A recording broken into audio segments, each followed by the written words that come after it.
Parenting Series, Part 9, Teen Idols, Crushes, Love and Heartbreak by Saba Sayed or Marine. What are the advantages of communicating with our children?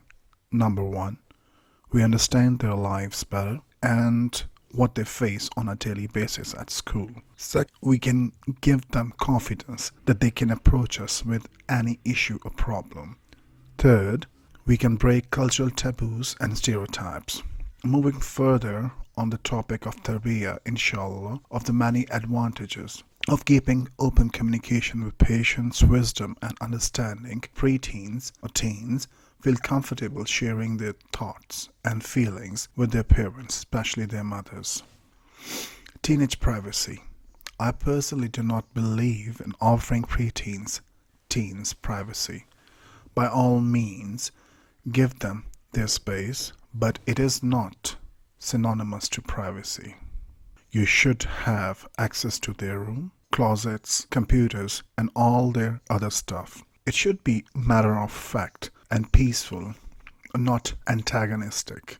Don't be intruding when they are with the friends, but know who their friends are. Preteen or teenage crushes.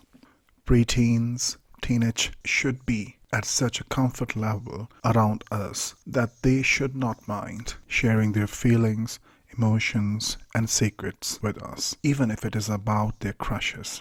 This is the kind of relationship we should aim for. Do not react to every single crush.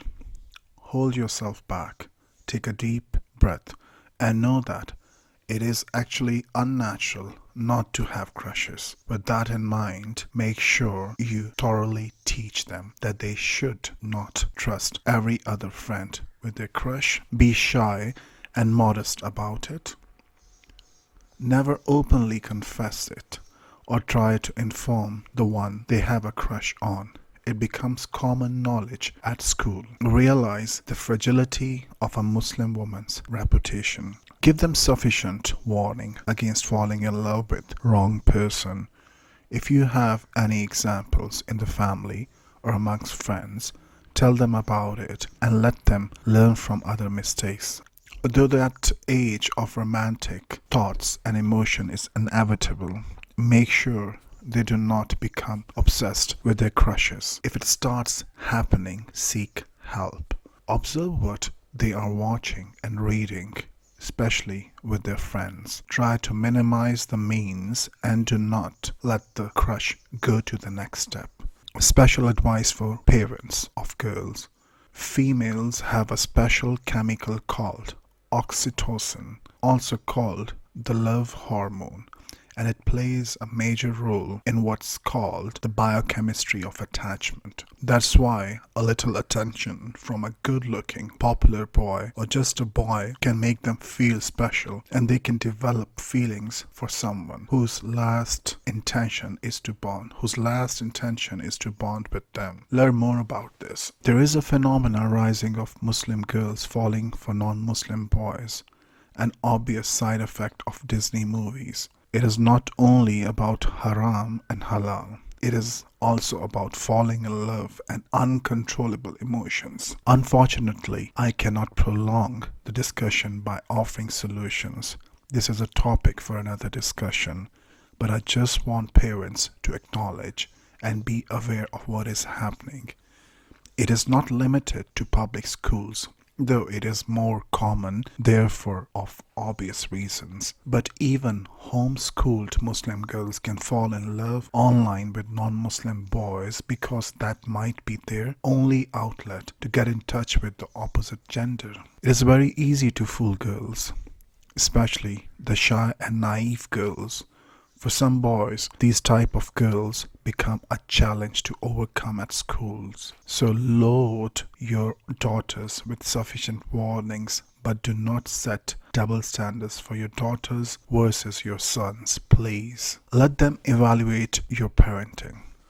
There may be things you will do as parents, thinking that they are helping to build a relationship, but they might be having a negative effect. Discuss your parenting techniques with your children. Tell them why you are taking a certain approach. find different approaches.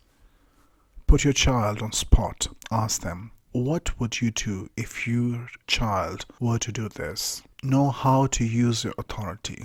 Parents have been given authority over children, but to use that authority wisely is a complicated issue. Allah Azza wa Jal hates shirk, but He allows it to happen. If He willed, it would have ended, but He did not. And there is a lesson to learn from this wisdom, though we cannot fully understand the complete and perfect wisdom behind it. Sometimes, as parents, we can put an end to something wrong, but we must choose our battles wisely. Sometimes letting go of smaller issues helps you take control of bigger issues. For example, a sister who had recently started practicing was once seeking advice about her daughter.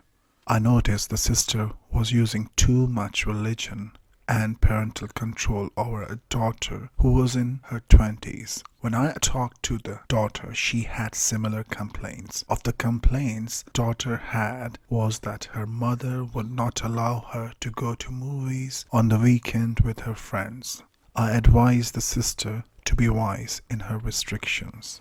By no means am I promoting theaters, but look at the time we are living in, surrounded with multiple fitan, such as the fitna of the opposite gender, Muslim women having internet affairs, men's pornography addiction, and the increase in gays and lesbians. Auzubillah, but we certainly do live in strange times. Compare that to watching movies with same gender friends, and you can see the difference in the level of harm. The sister did not take my advice very well. To make a long story short, her daughter ended up moving out of the house. Stay a step ahead of your child. Parents always have to be ahead of their children. To be smart and wise, get technical. Become familiar with computers, Facebook, Twitter, text messaging, etc. Stay updated and upgraded. Self-evaluation when children behave badly. When our children behave badly, it is a test from Allah, as it is a time to evaluate our actions and our relationship with Allah Azza wa Jal. Dua, use this weapon. Make yourself a role model for them. Good upbringing requires setting examples for our children.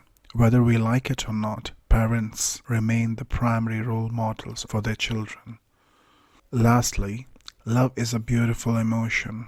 Let us not limit it to food, clothes, secular degrees, worldly status, and brand names. Give love its proper rights.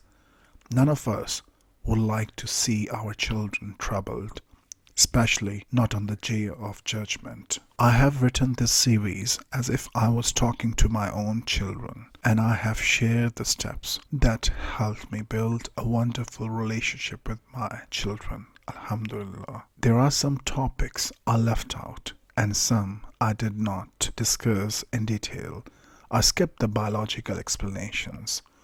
I am writing a book in which I discuss all these issues in more detail. To conclude, I have only Allah to thank that I was able to compile this series, which inshallah will be beneficial to the readers. Special thanks to my wonderful husband, who supported me throughout, regardless of the content that we discussed. Many thanks to Mona White for editing my articles, and to Heba, Hella, Hale, Hannah, and Anonymous for helping me word many difficult parts. Last but not least, special thanks to all my amazing sisters who showed tremendous support when on several occasions I found myself on the verge of quitting due to some blatant insulting comments. Whatever good is in here is from the blessings of Allah, and all the evil and wrong is from myself and shaitan.